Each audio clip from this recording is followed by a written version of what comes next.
What's going on, everyone? It's Adam and Craig with Grandstand Golf. This is our PGA DFS pick show for the 2021 Players Championship. Before we head to Sawgrass, let's go back and look at the Arnold Palmer Invitational, how our picks did. 4 of 6 made the cut, Craig. 2 of your 3 picks didn't make the cut, but much like Lloyd Christmas on the way to Aspen, you completely redeemed yourself with the Bryson DeChambeau pick and got the winner. Well, yeah, it wasn't a great week for me across the DFS lineup, but, we got good sleepers. I got the winner. So, my tickets didn't work out. Hopefully some of you guys avoided my bad plays, played the good plays. On to Sawgrass. Hey, that's DFS. In our pick show, though, we had 3 top 10s. Still pretty good, including the winner. I got to say, pretty good. But that makes 4 winners to start 2021. We're only in, the start of March here? That's a pretty good record to start the year. Yeah, and also, we might have had more top 10s, but some of our sleepers bumped their way up into the top 10. So that makes it hard to get all your picks and sleepers in there. Yeah, exactly. If you're new to our show, welcome to the best sport in the world right now. If you're new to Golf DFS is the best DFS sport in the world right now. We already have our tournament preview out for the players, so go check that out on our channel. But Craig, should we jump into our picks here? Anything else to say beforehand? Yeah, we'll get into the other shows we have coming out the rest of the week at the end of the show. So you're up. Who you got first? All right, I'm going first. I'm going Justin Thomas. So we got early pricing on DraftKings, is out kind of mid Arnold Palmer Invitational. And I couldn't believe it. 9,900 on DraftKings. He's 6th there. 11,500 on FanDuel. He's 5th there. So a little bit better on DraftKings. I also think FanDuel might have taken out Brooks Koepka already. So that's maybe why he's 6th. He's been in a slump. He lost his sponsor at the start of the year. He lost his grandfather tragically just kind of a couple weeks ago. But in that slump, his last 11 starts, he still has 9 top 15s. 9 of 11 top 15s. 4 of those top 5s. Mm. Guys, it's still Justin Thomas. He's still the best approach player in the world. He's still one of the best golfers in the world. But okay, his ranks compared to his 6th place pricing on DraftKings, he's 1st in our Grandstand Golf DFS model. So that is on our website. Link is below if you want to check that out. He's 3rd in the official world golf rankings. I mean, this so-called slump isn't a slump. I'm not buying it. I'm going to go absolutely jumping on Justin Thomas for the Players Championship. What has he done at Sawgrass? I think TPC Sawgrass is a course that, you need to have a little bit of history here. It seems to be horse for courses a little bit more than other courses. So 5 of 5 made cuts. 2 of those are top 11. So he has popped into that kind of top 10 category. Over 24 rounds, though, he has a 1.58 strokes gained total for his career here at TPC Sawgrass at the Players. So likes the course, plays it well. I think he's just a rock solid play this week. Yeah, I mean, I think that Justin Thomas in a slump is still better than most other golfers. And that's the reality of it. The reason I think people say he's slumping is because he's, you expect more top 5s, more top 10s, more wins, all those things. So I do think that to me, it's a perfect course fit. The one concern I have with JT is just how much it demands accuracy off the tee, and that can be one of his Achilles heels. I think he does with approach play and real precision into greens. He is one of the best in the world. It's his strength as a golfer, and this is a course that really emphasizes that. So if he can avoid the detriment of a potentially wild driver, then I think the sky is the limit for him. So I completely agree. I think that is his one fault. I tried to look at his recent results. He's 15th at WGC. How was his driving accuracy? It was only 50%. Like that is still a problem for him. I'm hoping with the week off, sometimes he can come off a week off and be a little bit better. So hoping he's a little bit sharper off the tee. Yeah, and it's just one of these things where he has to make, if he does put one in the water, he has to turn that into a bogey instead of a higher number. Totally. It just has to be avoid the possible consequences of an inaccuracy off the tee. Yeah, 100%. My first one here, I'm also not going up into the 10Ks. I'm starting even lower than you with Webb Simpson at 9,500. He's 8th on DraftKings. He's 8th on FanDuel at 11.2. To me, it's almost in a similar vein to JT. I'm looking for someone who does what Sawgrass requires well. I think that Webb Simpson is totally underrated in terms of, his long-term form. Like we constantly see people talk about maybe the 5 or 6 guys above him, and he is and has been for quite a while on that next tier right there. He's 12th in strokes gained total so far this season, but you look back the last 4 years before that, he's been somewhere between 4th and 8th, and his strokes gained have been somewhere around a stroke and a half around. So it's just super consistent. I think he's one of these people who he can't compete with these, the top guys, the DJs, the Rahms, the Rorys. He can't compete with them on some courses that just absolutely require length and punish the people who don't have it. But for a place like Sawgrass, I think he can.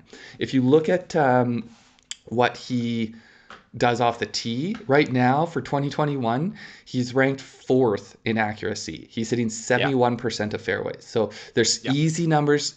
It's easy to make a big number at TPC Sawgrass when you get wild off the tee. For sure. But then, so looking at what he's done in approach right now, his approach on the season is ugly. He's just over a quarter a stroke that he's gaining. It's not ugly. It's still. Yeah, I mean, it's also just, it's a small sample size. It's if you look at 2020, he was 6th in strokes gained approach. If you look at 2019, he was 14th. If you look at the year before that, he was 23rd. So typically he is in the upper echelon of guys in approach. But really, he's a strong putter. He's 21st so far this season. He's gaining 0.66. He's actually been better than that, although the number's been similar. It's just there's so many people still that have smaller sample size, so they're gaining tons of strokes putting that'll fall off as the season goes on. But his ranks the last 3 full seasons have been 13th, 11th, and 5th putting. So putting is important here. He does it well.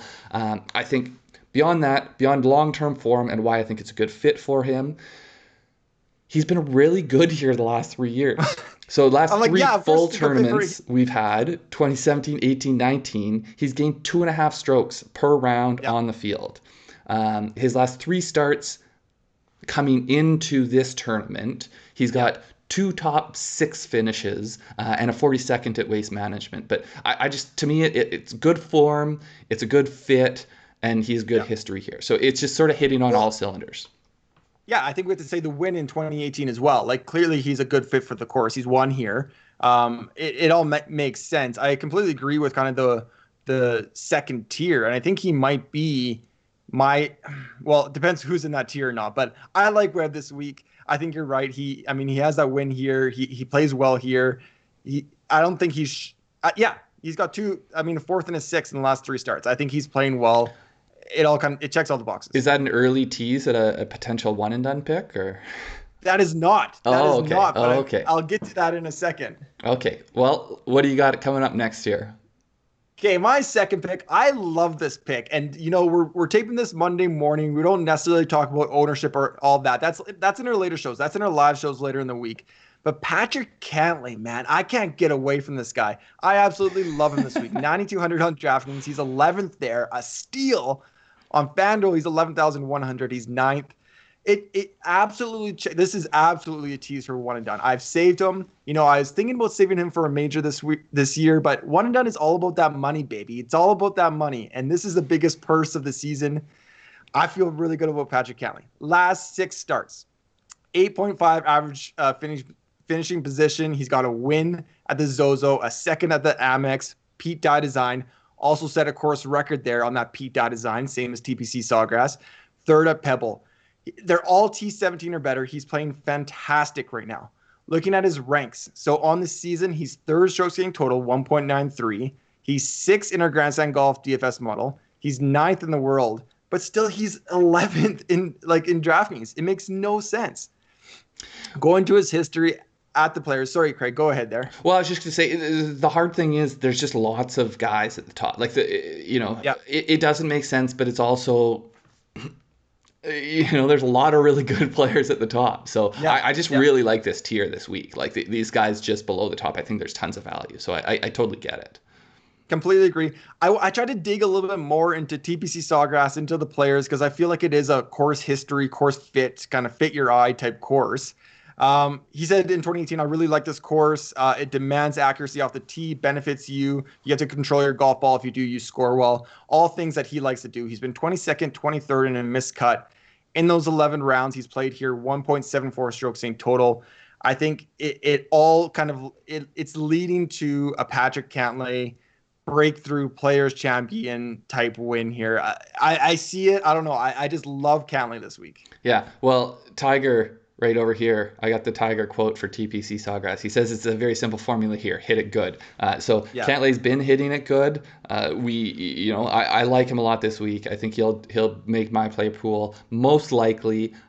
Tune in, I guess, Tuesday to find out whether or not he makes the final cut. But I like it a lot. Yeah.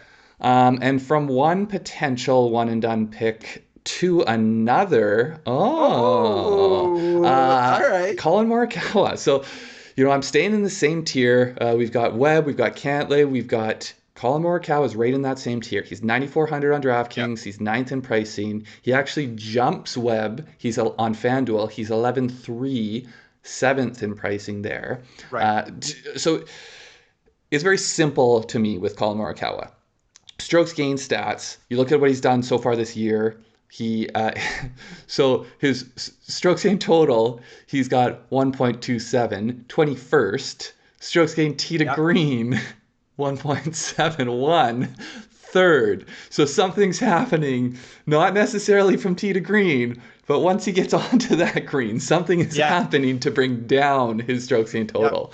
And we clearly know what that is. Everything with Morikawa hinges on the putter. But just real quick, before I get into the putter, you said JT is the best approach player in the world. This was coming. Morikawa is more and more like JT has been fairly firmly established there, I think, for a few seasons maybe. Collin Morikawa may be coming for the belt. He's first so far this season and seems to be continuing to improve, get better. Like it's pretty crazy what he's doing with his approach play. I agree. Let's see what happens season's end, but I agree. If anyone's going to get it from JT, it's going to be Morikawa. He's a freak with his irons. Yeah. And the thing I think that's not necessarily appreciated oftentimes with approach play is it's not, it's the people who are going to be the best are not just the guys who are really good at hitting wedges into green. They have to be also the guys who are really good at hitting 230-yard shots into the green. So one of the reasons that Morikawa and JT are so good is because they do both those things so well. Right. But really, when it comes down to him this week, everything hinges on the putter. So on the season, on the full 2021 season so far, he's lost about 0.44 strokes gained putting on the season. He switched famously to, or infamously, depending on how you want to put it, to this new Saw putting grip before the Genesis. And so far with that putting grip, he is minus 0.45 strokes gained putting on the season. Now, or in the two tournaments. Now, he was he lost 2 strokes around in the first tournament with that, and then gained a stroke around the next week, where he went on to win against. The average is right here, but the 2 tournaments are like this. Yeah, so his first week with it, essentially, he was the worst in the field in putting. The next week, he was very good, which combined with his stellar play everywhere else on the golf course, allowed him to comfortably win the tournament. So it's a bit of a wild card, and this is where it's going to probably be a riskier. If I do settle on him for my one and done pick, it's going to be risky because he has the upside to win this tournament easily. But if his putter doesn't show up, he doesn't have the safest floor. So I'm taking a chance on the upside, and I think from a DFS point of view, that's sort of what I want to look at as well, is what is this guy's potential upside? Because you're not going to win by playing it safe. My quote from last Arnold Palmer, week, you play boldly to win. But really the last thing I just want to touch on, his approach game right now is absurdly hot. If you look at his last 3 PGA starts, so he does have he went over for the Saudi, I believe it was, interrupting those. But his last 3 PGA starts, he's averaging over 2 strokes, not tee to green, simply on approach. And that's per round.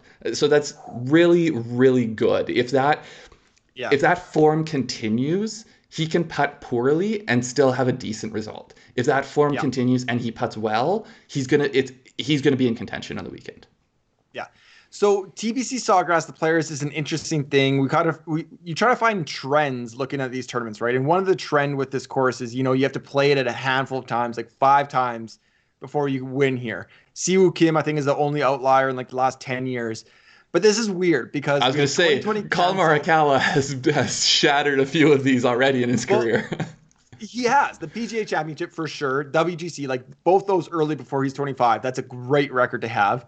But it's a weird year because we only have that one round from 2020, and we have some of the best golfers coming into the world stage right now.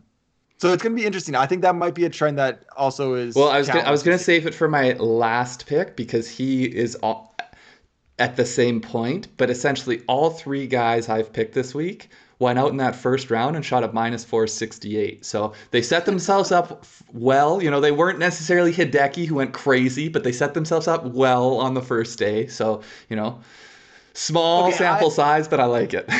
I was teasing my third pick here. Here's a guy who doesn't have much history. Let's get into it. Okay. Sungjae Im is my third pick. 8,300 on DraftKings. He's 20th there. A little bit better on FanDuel. 9,800. He's 22nd there.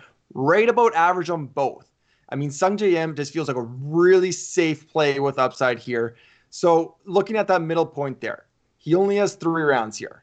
It doesn't look good on the surface because he just has a missed cut, and then we don't really get much stats from the 2020 tournament that was canceled. But he's gone 73, 71, 69. He didn't get that -4, Craig. I know he's not part of your group there, but -3. Didn't even make considerations for my pick. But I feel like a really good guy.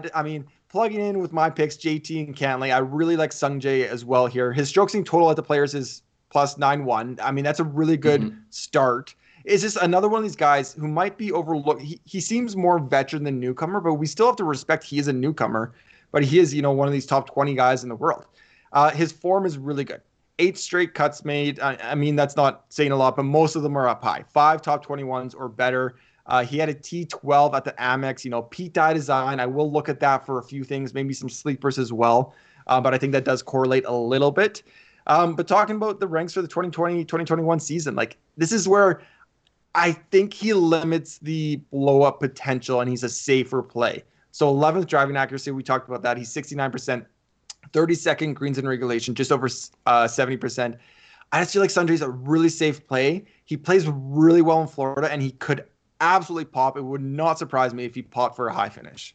Yeah, I think, to me, Sungjae, one of the things I struggle with Sungjae is when he's playing well and in contention, it's just so easy that you're like, how is he not doing this every week, But I think the key for me with him this week is that he is so accurate. He's so accurate off the tee. He's not someone who's accurate bending the ball. Like he hits it on a rope. He hits it straight.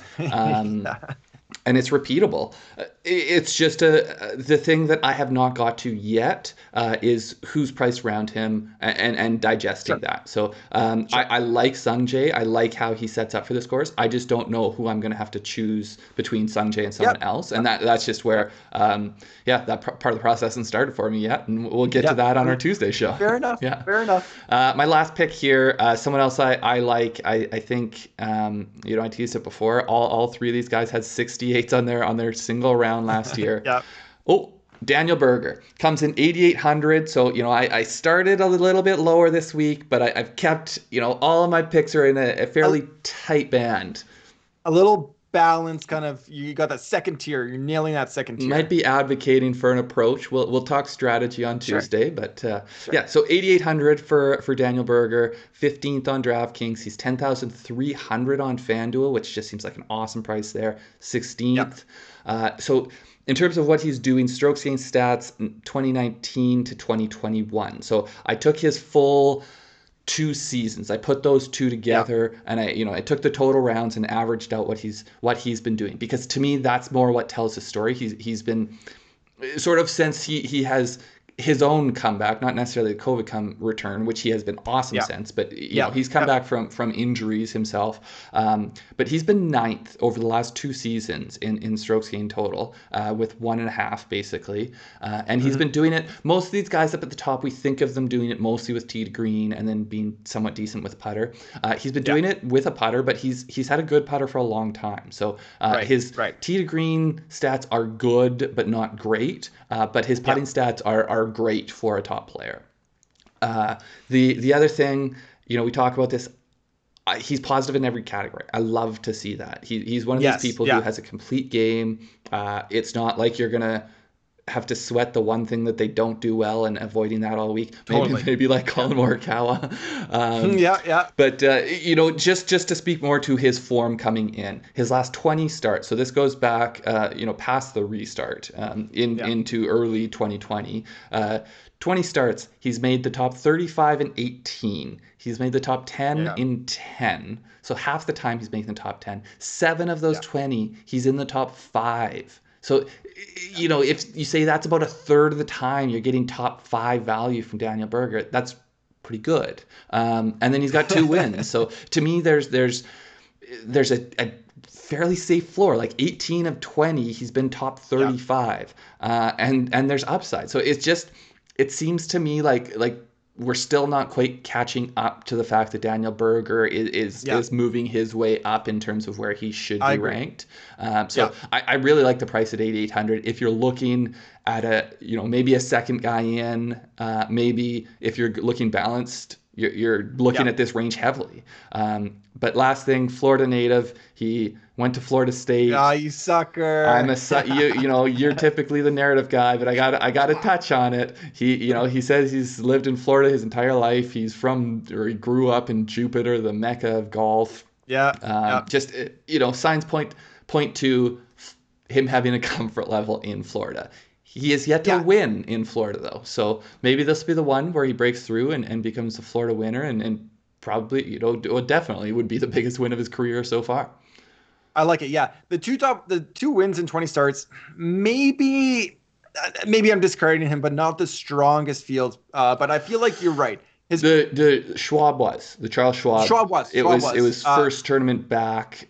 Everyone showed up for that. Yeah. It was stacked. Yeah. Pebble, not so much. Mm-hmm. The 15th and 16th pricing, no, I completely agree. He's getting disrespected. Like he is one of the great players in the game right now. 10 top 10s in his last 20 starts. Like, that is incredible. Half the time he's getting top 10, 7 in top 5s.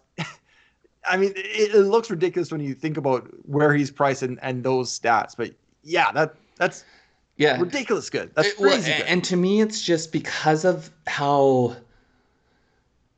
We'll get into this more on Tuesday, but because of how much I think this course doesn't necessarily favor the very top, it means that these guys in the next tier below them have a ton of value just based on their prices. Because if it is a little bit flatter between the first and 25th guy, then you don't need to pay up for the guy at the top. But we'll get into strategy and that kind of stuff more on our Tuesday show.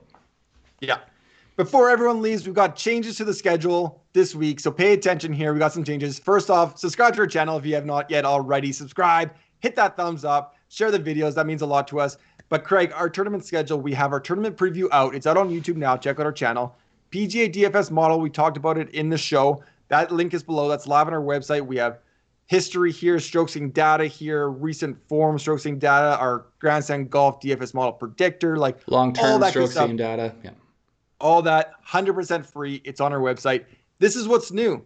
Live show. We're going to do it a night earlier. We're going Tuesday night, 9:30 p.m. Eastern. Tuesday night. We'll get that thumbnail up for you so you can kind of hit that reminder. But subscribe, hit the bell. That way you won't miss it for sure. This might be a tease, Craig. Maybe I'm not allowed to say this. We might still do a Wednesday show. We might have other content coming for you this week. It's a big week. Just if you have been coming to our live Wednesday show where we do the full field breakdown, talk about how we're approaching the week, what our strategy is, all that kind of stuff. We're doing that on Tuesday. And then I think we might be doing something at the same time on Wednesday. But if you like that full field breakdown, we're doing that Tuesday night, 9:30 Eastern.